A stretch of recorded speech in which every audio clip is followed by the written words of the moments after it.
Welcome back to your channel Tripitak. हम लोग अभी शुरू करने जा रहे हैं आपका बिहार में क्रांतिकारियों का योगदान, यानी role of revolutionaries in the freedom struggle of Bihar. ठीक है, तो अगर हम आप लोगों से बात करें तो इसका एक टॉपिक हो चुका है, थोड़ा सा और बाकी है, हम लोग इसको देख के खत्म करेंगे। इसके बाद बिहार में सन्यासियों का योगदान पढ़ेंगे। शुरू करते हैं, देखते हैं। सबसे पहले हम जो बात कर रहे हैं तो बिहार में क्रांतिकारियों के समझ लीजिए तो पितामह कह लीजिए आप, है ना, गॉड फादर। सबसे पहला जो शुरुआत किए थे वो थे सियाराम सिंह। कौन थे? सियाराम सिंह। ये 1902 के ही समय में एक संस्था बना है जिसको इन्होंने कहा कि ये सियाराम दल है। एक पार्टी बनाए, बोले कि इसमें जिसको जिसको शामिल होना है भाई हो जाओ। किसको किसको शामिल होना है? तो जो लोग क्या सीखना चाहते हैं, जो लोग वेपन चलाना सीखना चाहते हैं, यानी हथियार चलाना सीखना चाहते हैं, वो लोग आओ। इसके अलावा अगर कोई इंसान इसमें हथियार नहीं चलाएगा, बोलेगा हम डायरेक्टली पार्टिसिपेट तो नहीं करेंगे बट पैसा फंड में देंगे ताकि तुम लोग हथियार खरीद के सीख सको, तो ऐसे लोग आओ। जो लोग शस्त्र इकट्ठा करके दे सकते हो वो लोग आओ। मतलब एक तो चलाने वाले आओ, एक ला के शस्त्र कोई ला सकते हो तो वो आओ, और एक पैसा जो दे सकते हो वो आओ। तो ये तीन चीज को लेकर के सियाराम सिंह चलते हैं, जो कि उनका एक पार्टी बनाते हैं, जिस पार्टी को हम लोग सियाराम दल कहते हैं। बिहार में एक तरीके से सबसे पहला झगड़ा वाला पार्टी या रिवोल्यूशन वाला या क्रांति वाली पार्टी इस तरीके की बन करके आपके सामने आती है। सियाराम दल बाई सियाराम सिंह। पहला टॉपिक क्लियर है। तो जो पहला टॉपिक क्लियर है तो अब हम लोग बात करेंगे आगे। तो अगला है बंकिम चंद्र मित्र के बारे में। बीसी मित्र वही हैं जो बीएन कॉलेज में पढ़ते थे, पढ़ने में मन नहीं लगता था तो 3-5 करते रहते थे। ठीक है, 3-5 क्या ये लोग करते थे? देखिए, छात्र जिस समय हम लोग स्टूडेंट लाइफ में रहते हैं उस समय जो ज्यादा नेतागिरी करता है वो लोग मेरे हिसाब से उतना अच्छा नहीं होता है। पढ़ने लिखने में मन नहीं लगता तो अपना टाइम पास के लिए नेतागिरी कर रहे हैं, लोगों को टॉर्चर कर रहे हैं अपना घूम फिर के, जो भी है। तो इनका जो भी मोटिव हो, बट हो सकता है ये इनके अंदर बहुत ज्यादा देश प्रेम जाग गया हो, ये भी हो सकता है। चलिए देखते हैं। तो ये वही है जो हिंदू बॉयज एसोसिएशन बनाए थे। ये बंकिम चंद्र मित्र कौन है? बीसी मित्र इनका नाम है। ये वही है जो हिंदू बॉयज एसोसिएशन बनाए थे। ठीक है, तो पहला तो ये हो गया। ये इसके अलावा ये वही है जो अनुशीलन समिति, चाहे जो भी हो, पटना अनुशीलन समिति, ढाका अनुशीलन समिति, कलकत्ता अनुशीलन समिति, सब में इनका तामझाम, इनका हस्तक्षेप रहता था, सब में ये इन्वॉल्व थे। बंकिम मित्र के एक तरीके से फेवरेट फ्रेंड या गुरु भी कह सकते हैं सचिंद्र सान्याल थे। तो बनारस षड्यंत्र कांड जब होता है तो उसमें ये दो लोग इन्वॉल्व रहते हैं, सचिंद्र नाथ सान्याल और बंकिम चंद्र मित्र, बीएन कॉलेज के छात्र। इसके अलावा दिल्ली षड्यंत्र याद कीजिए आप लोग, जब लॉर्ड हार्डिंग पे बम फेंका गया, उस जो वो आपका कांड हुआ उसमें कई सारे लोग थे। अमीर चंद करके ऐसा भी नाम था, कई सारे लोग थे, बट मास्टरमाइंड उसके थे रास बिहारी बोस। सुभाष चंद्र बोस के जो आपके आजाद हिंद फौज में भी देखने को मिलेंगे, बट रास बिहारी बोस जापान वाले जो जापान चले गए थे, वही रास बिहारी बोस दिल्ली षड्यंत्र कांड के मास्टरमाइंड थे। उसमें हजारी लाल भी थे। ठीक है, अब बात आता है हजारी लाल इस षड्यंत्र से रिलेटेड इंसान थे। अब एक इंसान थे जो कि बड़े अच्छे दोस्त थे भगत सिंह के, राजगुरु के, सुखदेव के, वो थे फणींद्रनाथ घोष। बहुत अच्छे दोस्त थे उन तीनों के, खास करके भगत सिंह के। जब लाहौर षड्यंत्र हुआ तो उसमें क्या किए ये फणींद्रनाथ घोष? मुखबिर बन गए, यानी जाके भगत सिंह और कंपनी के खिलाफ गवाही दे दिए। खुद को अंग्रेज बोला कि भाई फर्निंद्र, हम तुमको छोड़ देंगे, तुम बच जाओगे, तो तुम बता दो सॉन्डर्स का मर्डर कौन किया है। अभी तक किसी को नहीं पता, उसको पकड़ के सब लेके मार दिया, कौन मारा नहीं पता, बट इल्जाम भगत सिंह एंड कंपनी पे लगा। और ये बेशरम जो थे, ये जो दोस्त थे, गद्दारी कर दिए, ये जा करके बोल दिए। खुद को बचाने के लिए खुद फांसी पे ना चढ़े, इसलिए उन तीनों को फांसी पे चढ़वा दिए। ठीक है, अब ये तो बच गए, है ना। अगर आप लोग लोग को याद हो तो किस समय भगत सिंह को फांसी हुआ? 1929 के समय में हुआ होगा, है ना। आफ्टर जो आपका उसको क्या कहते, साइमन कमीशन के बाद, साइमन कमीशन हुआ, उसके बाद लाला लाजपत राय मारे गए, और उसके बाद लाला लाजपत राय के मारे जाने के बाद सॉन्डर्स मरा, और सॉन्डर्स के मरने के बाद इन लोगों को फांसी हुई। तो ये इंसान तो बच गए, इनको नहीं हुई फांसी। तो एक और इंसान थे जो कि दोस्त थे उन्हीं लोगों के, वो थे चंद्रमा सिंह। ठीक है, कौन थे? चंद्रमा सिंह। ये गए और फणींद्र नाथ घोष का मर्डर कर दिए। फणींद्र नाथ घोष का मर्डर किए चंद्रमा सिंह, और खुद फांसी पे चढ़ गए। क्लियर है? तो ये क्लियर है, यही उस फणींद्र नाथ का यहाँ पे हम नाम लिखे हैं। चलिए अगला समझते हैं। अगला क्या है? तो ये सब कुछ छोटा मोटा उपद्रव, छोटा मोटा क्रांति चलता रहा, मगर फिर ये क्रांति जोर पकड़ता है सिविल डिसोबीडियंस मूवमेंट के समय में, यानी कि सविनय अवज्ञा आंदोलन के समय में। उसको देखते हैं। सविनय अवज्ञा आंदोलन जब शुरू हुआ तो उसका 4 मई 1930 को जो दोबारा से स्टार्ट किया गया, गोलमेज सम्मेलन यानी राउंड टेबल कॉन्फ्रेंस के बाद वाला, सेकेंड राउंड टेबल कॉन्फ्रेंस में गांधी गए। गांधी जी का कोई बात सुना नहीं, बेचारे गुस्सा में आ गए, बोले हम स्टार्ट करते हैं। तो अंग्रेज कहा कि चलो जेल चलो, तो लेके चले गए गांधी जी को। अंग्रेज सब जेल लेके चला गया 4 मई 1930 को, याद होगा आपको। और छपरा और चंपारण उस समय एक ही था, बाद में ना चंपारण और सारण अलग हुआ। छपरा को सारण भी कहते हैं, पहले तो एक ही था। अब चंपारण के लोगों के लिए गांधी जी राम बराबर और अंग्रेज रावण बराबर, है ना। चंपारण सत्याग्रह में ही बता चुके हैं। तो जैसे ही गांधी पकड़ा के गए, छपरा में जितने कैदी थे सब नंगे हो गए, और लोटा से गिलास से अपना सरवर फोड़ दिए, अगल बगल के 2-4 सिपाहियों का भी, जितने थे सब नंगे हो गए। और ये 4 मई 1930 को गांधी जी के गिरफ्तारी के वजह से नंगी हड़ताल हुआ आपके सारण में या छपरा में, कैदी लोग नंगे हो गए। यही है नंगी हड़ताल।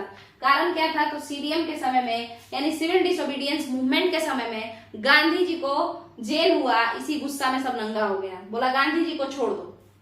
इसके अलावा आप देखेंगे कि सीडीएम सविनय अवज्ञा आंदोलन के समय क्या हुआ कि कर मत दो एक तरीके से चल रहा था, वो हर टाइम एनसीएम में भी था। कुछ लोग कह रहे थे, जैसे असम के जो थे गुंटूर डिस्ट्रिक्ट वाले, गुड्डरैया ऐसे करके, कृष्णैया गुड्डरैया ऐसे करके थे, वो असम में वहां पे बोले चिराला डिस्ट्रिक्ट में कि नहीं देंगे, म्यूनिसिपल कॉर्पोरेशन टैक्स हम लोग नहीं देंगे।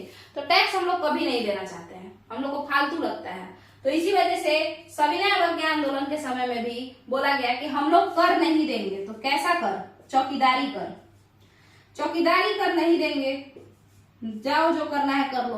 तो ये जो है चौकीदारी करबंदी आंदोलन चला 1930 में, 1930 यानी वही सविनय अवज्ञा आंदोलन के समय में। इसकी शुरुआत मुंगेर से हुई, हालांकि ये पूरे बिहार में फैलता चला गया। तो क्या आपका यहां तक का क्लियर है बात? क्या यहां तक का क्लियर है? अगला समझते हैं बड़हिया ताल आंदोलन। तो पहले समझ लीजिए, बड़हिया ताल आंदोलन से पहले ताल क्या होता है? ताल क्षेत्र सुने हैं आप? मुंगेर ये सब में, मुंगेर बेगूसराय के साइड, ये सब के साइड मोकामा ताल, ताल कहा जाता है जो जलमग्न होता है पूरा। मतलब एक तरीके से समझ लीजिए कि वो एरिया वाटर, मतलब एक तरीके से उसको क्या कह सकते हैं, वाटर डिप्लेटेड एरिया, बहुत ज्यादा अंदर धंसा हुआ टाइप का होगा, पानी वहां ज्यादा लगता होगा। तो ऐसे क्षेत्र को, जलमग्न क्षेत्र को, वैसे क्षेत्र को हम लोग टाल क्षेत्र कहते हैं। तो बड़हिया एक जगह है, जैसे मोकामा टाल कह सकते हैं, वैसे ही बड़हिया टाल, बड़हिया एक जगह है, वो निचला इलाका है, इसीलिए उसका नाम पड़ा बड़हिया टाल। बड़हिया टाल से बन गया बड़हिया ताल, ठीक है। बड़हिया टाल से बन गया बड़हिया ताल, ठीक है। अब ताल क्षेत्र जो होता है, ताल क्षेत्र जो होता है, वहां पे तो कीचड़ रहता है, पानी रहता है ना। तो उसका बाउंड्री तो फिक्स होता नहीं होगा कि इतना दूर का ये गवर्नमेंट का जमीन है और उसके आगे का तुम्हारा है। नदी जैसे ही सूख जाता है उसमें इंसान घर बनाना शुरू कर देता है, जैसे वही खरीदा हो, है ना। तो उसी तरीके से बड़हिया ताल के जो लोग थे, जब पानी घटा ना तो उस पर ये लोग खेती करना शुरू कर देते थे। पानी यहाँ ज्यादा हो जाता है, कोई भी टाल क्षेत्र में पानी ज्यादा जम जाता है, तो जैसे ही पानी सूख जाता है ना तो लोग खेती शुरू कर देते हैं। जबकि वो जगह जो होता है वो किसका होता है? गवर्नमेंट का होता है, सरकारी जमीन होता है वो, जहाँ पे पानी जाम हो जा रहा है। तो लोग खेती शुरू कर देते थे। तो वो जो सरकारी जमीन है, जो जहां पे पानी जमा हो जाता था, तो उसको हम लोग क्या जमीन, कैसा जमीन कहते हैं, बोलते हैं बकास्त जमीन। ठीक है, तो इसीलिए हुआ, अंग्रेज सरकार बोली खाली करो जमीन। किससे? किसानों से खाली करो जमीन, यहाँ पे कोई ये नहीं होगा, कोई फार्मिंग नहीं होगा, क्योंकि कैसा है ये लैंड, तो ये लैंड तो टाल क्षेत्र है, हमेशा यहाँ पे पानी आ जाता है, तुम लोग बिना टैक्स दिए यहाँ पे अपना मस्त अनाज उगा रहे हो। तो वो जो लैंड था वो बकास्त भूमि था। बकास्त मतलब गवर्नमेंट का भूमि था, जिसको पर्सनल यूज में लिया जा रहा था। इसीलिए इस बड़हिया ताल आंदोलन को बकास्त आंदोलन भी कहते हैं। सरकार कह रही थी कि वो बकास्त भूमि छोड़ दो, और ये लोग कह रहा था कि बकास्त बकास्त कुछ नहीं, मेरे अगल बगल का जो एरिया है वो मेरा लैंड है, हम रखेंगे। तो ये लोग कह रहा था कि बकास्त भूमि वापस करो, हम लोग के ही अंडर में रहने दो। ठीक है, और अंग्रेज कह रहा था कि वो सरकारी जमीन है उसको छोड़ दो। तो बड़हिया ताल आंदोलन, बड़हिया ताल आंदोलन बकास्त आंदोलन के नाम से भी जाना गया। बड़हिया ताल एक जगह है जो कि जलमग्न रहता है, जिसका कुछ एरिया बकास्त आंदोलन कहलाया। कब हुआ ये? तो ये हुआ आपका वही 1930-31 के समय में, 1935 के समय में हुआ है ये।